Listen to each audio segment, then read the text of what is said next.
Welcome back to Square Off. Mike Broomhead is the leading conservative media voice in the Valley. With his longtime morning show now on KTAR, he's followed the evolution of Arizona's Republican Party for more than a decade and has his own personal story to tell of how he ended up behind the mic and also why he is so committed to veterans issues. Mike Broomhead, welcome to Square Off. Yeah, it's great to be here. It's great to have you. This is a real treat. Well, I felt the same way when I got the call to be here, so I'm looking forward to this conversation. So let's give folks a little background. I mentioned how you got to the mic in a very unconventional way. Yeah, so the Iraq War started in March of '03. My brother was a soldier, and he was deployed in March of '03, and on Memorial Day of '03, he was killed in Iraq. And I'm the oldest brother, and so I was the family spokesman and just started to speak out about my brother's service and my support for what he did, and it turned into guest appearances, and next thing you know, someone said, hey, you're pretty good at this. You want to try it? And I said, I'll do it on the weekends. And next thing you know, here we are. And still to this day, you keep your brother's memory alive. Yeah, you know, it's something that lives with us in every family. I always say to people, we don't need a Memorial Day in our family. Memorial Day's for everybody else. And people have been great about it. People reach out to me all the time, and we still miss him so much, but we want to honor his memory and his service. Yeah. So what was your day job at the time? I was an electrical contractor. I moved here in 1995 as an electrician, and I wanted to be a rodeo cowboy, so I came to Arizona to rodeo, and I knew I'd find a job. I found a job as an electrician and ended up as a contractor with my own business. Well, you're kind of in the rodeo still. I am. Wrangling guests and that kind of thing. There's a word bull something that is also involved in what I do, but yeah. So who were you then? You were conservative then? I would. Yeah. Probably. Yeah. You know, what kind of conservative? Like a working class conservative, very fiscally conservative. I always tell people that I'm more socially libertarian. A lot of things that are none of the government's business, but I'm a social conservative. I mean, I'm a conservative in fiscal stuff. I think small government is the way to go. I'm not anti-government, but I'm pro-smaller government. And so who's governor when you started? Fife Symington. Wow.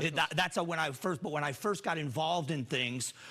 It was we were coming off of those years, and then it was Napolitano, and Governor Napolitano gave way to Governor Brewer. Okay, so you've seen a lot of governors, a lot of changes here. Yeah.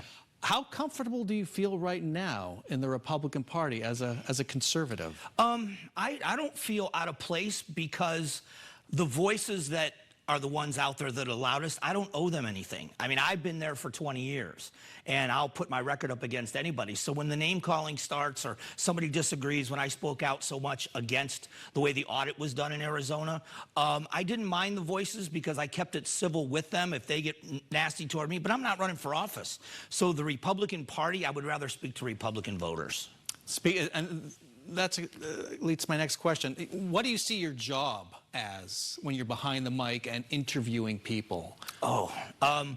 First of all, I think my job is to be fair. I mean, I will always lead with where I stand. I don't want to hide who I am because I don't have to.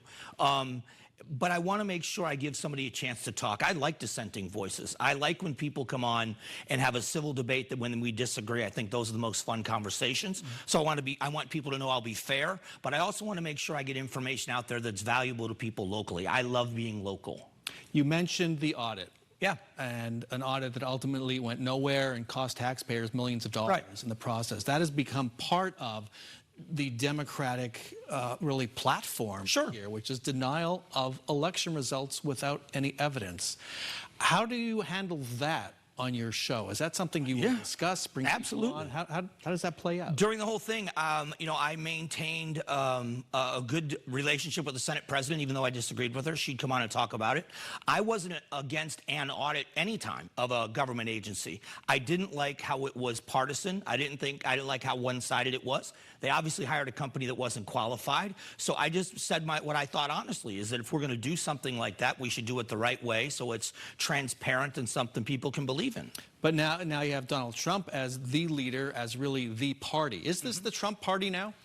Yeah, it depends on who you talk to. Yeah, it looks like he's the candidate. So, I mean, the party is now in his control.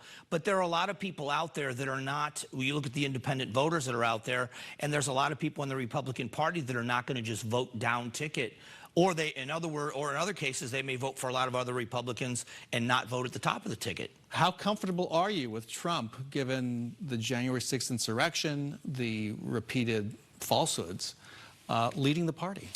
Given the choices we have, to be very honest, he's, in my opinion, the better choice, and that's the choices we have. And so I'm comfortable. I like some of the policies. I liked a lot of the policies when he was president. There were a lot of things I disagreed with, and I was vocal about those, and I'll be vocal again if I disagree with some of the things that are said. All right. Want to end with some quick hits? Your favorite guest? John McCain. John McCain. John McCain. You call yourself a McCain Republican? I do. A lot of people in the party Well, have no use for John McCain. I know this is a quick hit, but if I can say, John McCain was so good to me as a person. He treated me as a colleague, and I had no right to be treated that way. We disagreed on some things. We talked about them. He debated me, and he was so good and kind to me.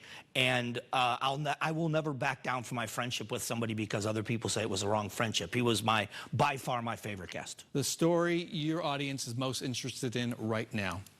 Oh, I think right now it's the possibility of a consent decree in the city of Phoenix with the Phoenix Police Department. Interesting. The interview you really want to get? Oh, wow. There's a couple. Mike Rowe. I'd love to have Mike Rowe on. Mike Rowe is The Dirty Jobs and the Ford guy? yeah, TV ad? Okay. yeah. But he's the guy that did Dirty Jobs and Right. Deadliest Catch, and Yeah. he's kind of he promotes the working class. I'd love to have him on. I would love here in Arizona. I would love to interview Mike Tyson. Mike Tyson. I just find him so interesting. I know these aren't political or issue-based interviews, but if you want to know who I'd love to sit and have a conversation with, I would love to talk to Mike Tyson. Okay. Well, I've loved talking to you, Mike Broomhead. Thanks so much for joining us. It's been great. Thank you for having me.